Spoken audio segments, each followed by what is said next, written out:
Hello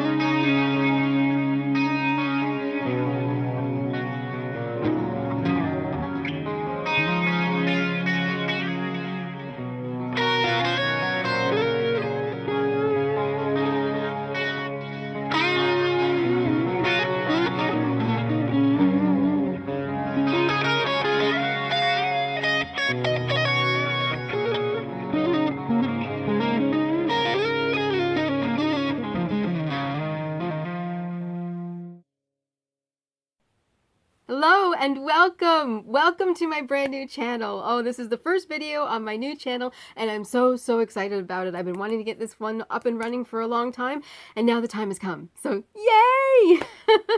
Welcome to Life is a Story. You'll have to forgive my kitty cat here. He looks like he has no head. He's just off camera. He was in my paranormal vlog, the last one that I did, and now he's in this video. So I'm thinking he's starting to like the limelight. I don't know, maybe he's turning into a film hog just as much as me. Maybe. But he's sitting here purring away, so I will accept that. Oh, belly rubs. What I believe is that everybody, every life, has multitudes of stories to tell. Everybody's had hundreds, if not thousands, of things happen in their lives that are story worthy, are interesting, and you don't have to be the ultra rich, jet setting type to, you know, be interesting. I mean, don't get me wrong, that would be nice. I would love to go to Europe someday, but I can't right now. So, you know, so what I thought I'd do is just maybe film a couple things, you know, a few things here and there that I find are fun or adventurous or just, you know, simple but make you feel good, right? Like I want people to feel good. Or I'll start telling stories of my past, of achievements that I've done or things that I'm proud of or things that were life altering for me, you know, that maybe was a struggle to begin with but led me to something now, you know? I do. I want people to feel something after watching. I preferred if you felt good, maybe you laughed or smiled, but for the most part, I just want you to feel something, you know, in here. And I'm hoping that what I have to share will help do that for you. I'm actually finding it a little more difficult to explain what the channel is going to be about than to just start the channel. So, I guess the best way I might be able to relate it to would be a reality TV show minus the bullcrap drama, you know. So go without the drama, but still have, you know, like the stories and things that are interesting that will grab people's attention. I am at an age now where I don't need the drama in my life. I could care less. I couldn't care less about drama. I just want to live my life and love my life, live it my way. And so I guess that's the best way to explain it. It's just going to be, you're going to come with me on adventures every once in a while, and you're going to listen to some of my stories every once in a while. So I guess comparing it to a reality TV show, but minus the drama.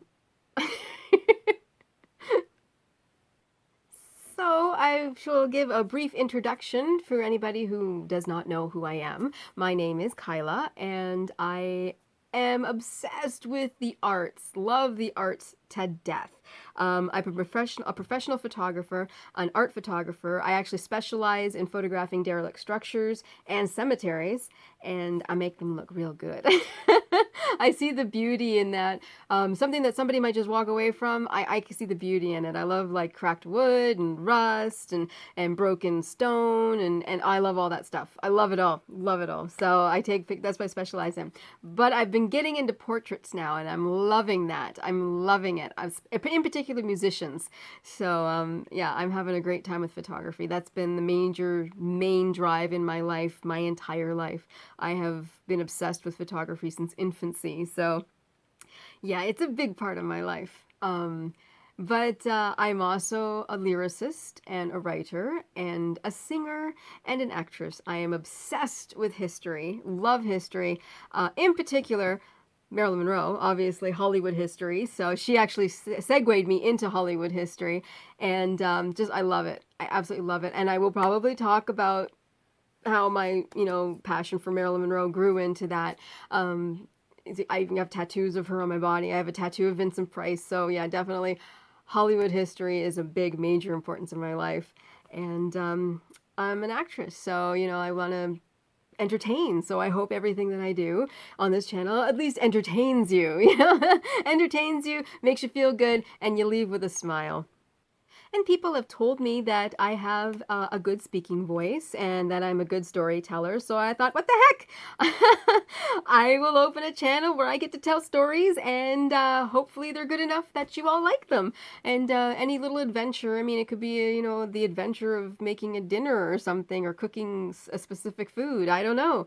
Or it could be I travel somewhere with my brother or a friend or something, or yeah, so or it could be just maybe I do create music with a friend. Maybe I'll bring it in, start recording sometimes of us trying to create a song together or something. Who knows? I don't know. And with the stories I tell of my past, I used to be a hockey player. I used to play in a band. I used to I go urban exploring. I go for long walks. I like to bake. Like it's just fun stuff. And hope that you join me on some of these journeys and that you enjoy it and have fun. I guess this could be looked at as sort of like an online diary of adventures that I take in life that I don't mind sharing with everybody. And hope that you enjoy the ride as much as I like taking you on that ride.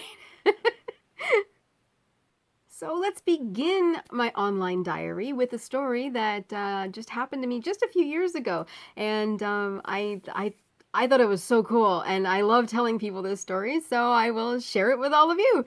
So it starts off with a yearbook.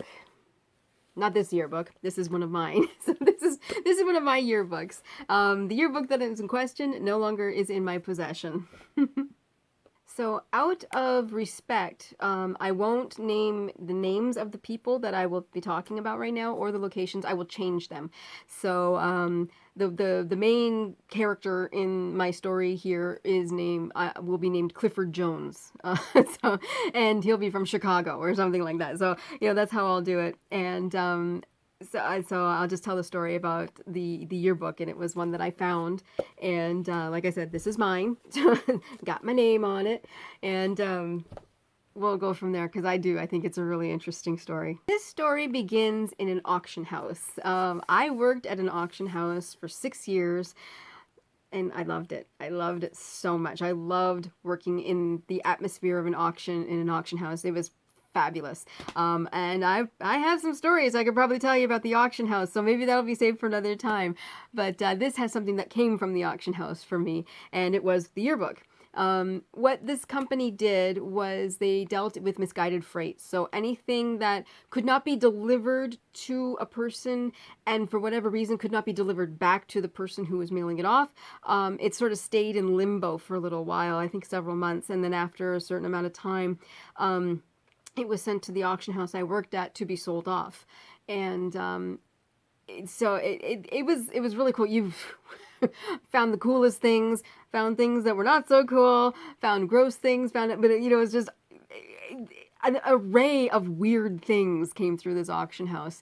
And they would wait a few months, like if they would, it was weekly auctions, so they would try and sell everything on the first auction, and if that didn't go, then they would hold that, if an item didn't go at that auction, they would hold it off to the next auction, and then if it didn't go, then they would send. I think they would do this for about maybe a month or maybe even 2 months. I can't remember. I think it might have been a little more than a month that they would hold this item, and then finally, the consignor didn't want it back, and if nobody purchased it, it would just go into a dumpster.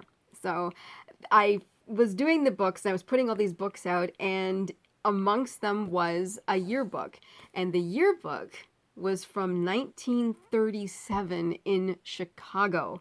So this was a high school yearbook from 1937, and it caught my attention because, it was history, and it was 20th century history, which interests me, and it was photography, which I used to be the high school photographer in my school, and I worked on the yearbook. So, I mean, there were so many things that interested me about this.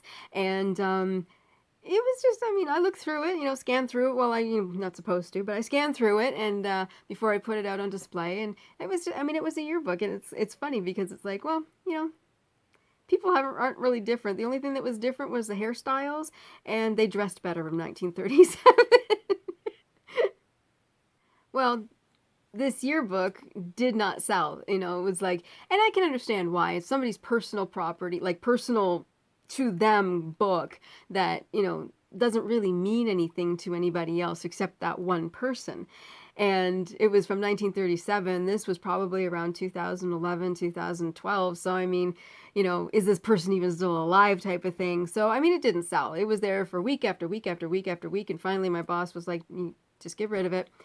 And I couldn't do that. And it was because it was history and this was somebody's memories and this was somebody's school and it meant something to me because I didn't want this person, their memories just to be tossed. I didn't even know who the person was, you know, like I was just like, I just couldn't. So instead of throwing it in the garbage, I threw it in my bag and I took it home.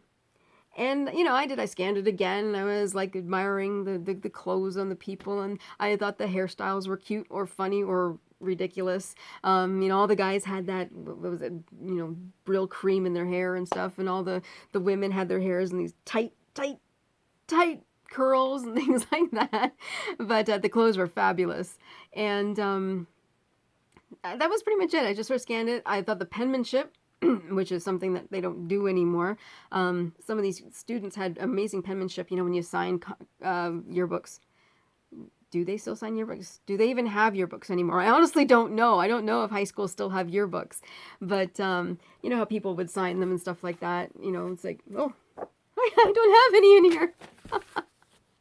Okay, I was totally unpopular my final year of high school, apparently. So, actually, I got it after the school year was done, so I didn't see anybody. That's why that one's empty, but I probably should have grabbed a different one. But anyway, but yeah, I honestly don't know. I don't know if schools even have yearbooks anymore. But because it was somebody's history, and I liked the pictures, and I liked the penmanship of people who signed the yearbook and stuff like that, I took it home and scanned it. And then, you know, or scanned through it, didn't scan the book, but scanned through it. And I mean, naturally, again, this is not somebody I know. I know nobody in Chicago. I'm from Canada. There was that mild curiosity of who could have owned this book and how did a book from Chicago in 1937 end up in Canada in 2011. You know, like that was a mild curiosity, but that was it. I had things to do. I had a life to go run. So, you know, like I stuffed it in a box and put it over here and promptly forgot about it for several years. Now, things went a little crazy after I quit the auction house in 2012, and there was like it was not a good time for me in my life for a while there. So I kind of went a little bit insane. So I didn't have a lot of time to deal with, you know, like somebody's unknown yearbook and just to look at it again or whatever. So I probably did not see that book again until the start of this major story, which was 2020. I was getting something. I had moved from one location to another and I was looking in a box for something else. And of course, I'm the type that will get distracted by all my cool stuff, you know, and I'll be like looking for one thing and I'll find something else and then I'll gain interest in that. And that's what happened with this. I don't even remember what I was looking for with the other thing. But when I looked in the box, I found the yearbook and I was like, oh yeah. So I pulled it out and I started looking at it and I was like, I think this is cool. I think this is cool. But I really don't have any use for it. Do I really need this thing? And I'm like, do I donate it to the Salvation Army type of thing? I mean, they'll just throw it in the garbage, right? You know, because it's nothing to anybody else. And then just as I was looking at the penmanship and everything, I looked in the top corner and I saw this book belongs to Clifford Jones. And I was like, oh my God, all this time, I never noticed that. I know the name of the person whose book this was is right there. So of course I'm going through all the school pictures and I found him. This was his graduating year. He was 17 years old. And I was like, damn.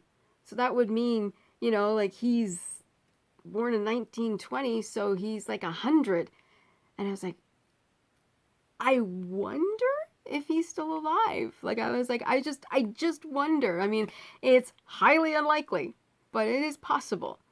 So I was like, I wonder if there's any way if I can find out if he's alive and if I can find him to see if he wants his book back.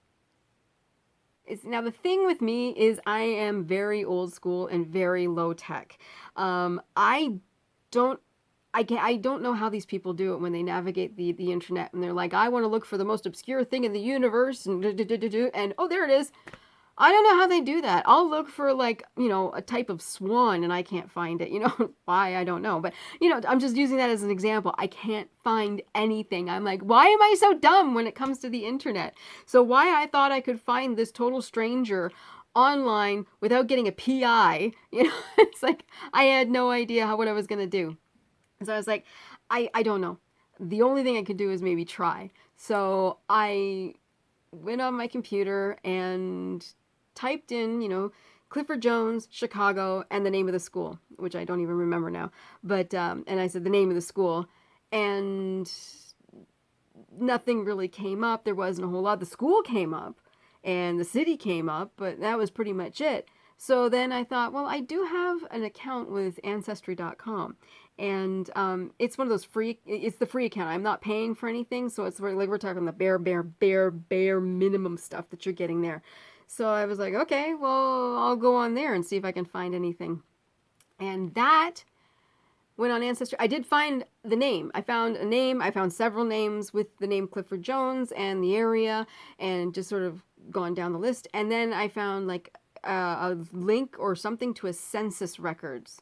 So I looked up the census records of 1937 for Chicago, and I typed in the name of the school, and I found the family. I found the Jones family, and he was amongst them.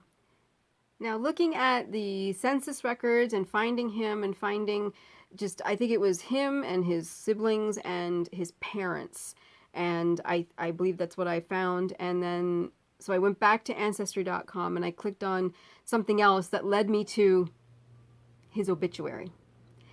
And the thing that kills me about this is that I was holding on to this book and forgot about it for about, 8 years? Didn't even think about it. He died in 2019. I found the book again in 2020. So he lived to be 99 years old. And I just missed him. I'm so upset. I'm still upset about that. Still upset about it.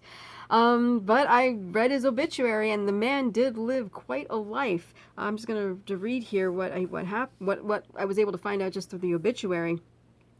And he was married, and he fought in World War II, and he did live in Canada for a while. So there's the Canada connection. Again, why his yearbook was still here, well, he was not, because he then moved, after his wife passed away, he moved down to Kentucky, and he lived there for a while. So I don't know why his yearbook was either still in Canada or was being shipped to Canada. I don't know. But I found out he lived, I think it was in Montreal for a while or something. And after the death of his wife, he moved to Kentucky. And then, if I remember correctly, he did move back to Chicago to spend his final years with his family. Also, in this obituary were the names of his children. So I looked at the names of all the children. I wrote them all down and went, okay, let's give this a shot. I've traveled this far, shocked. I've discovered what I have discovered, and said, let's give it a shot. So I Googled all the names of all his children and Googled Chicago, Illinois, and all that kind of stuff, and I found one of his sons. I Googled all the names, found one of his sons. He was a very successful lawyer in the States. And I was like, oh my gosh, this is amazing. He's right there. There's this firm, there's this law firm, and there's an email address for the law firm. So I sat there for a while going, do I actually try and contact this guy? He's going to think I'm some sort of nut job. Do I actually contact him? Yes, I do. So I emailed this gentleman and I told him the story about the yearbook and how I came about to having it. And I asked him if he wanted his father's yearbook from 1937. I said I didn't want anything from him. I just wanted him, if he wanted it, I wanted him to have it. Because I didn't want it to go in the landfill and I didn't want it to just disappear. And that I probably would hang on to it just because I'm nostalgic and sentimental that way. But I didn't want anything from him. I just wanted his family to have it if his family wanted it. And he said yes. he offered to pay me to send him the thing. He was just like, I'll pay you. I'll give you some money for it. And I'm like, no, I'm not asking for money. This was also around Christmas time, so I was just like, no, I'm not asking anything for this. I just want to send it to the rightful owners, and I just want you to have it.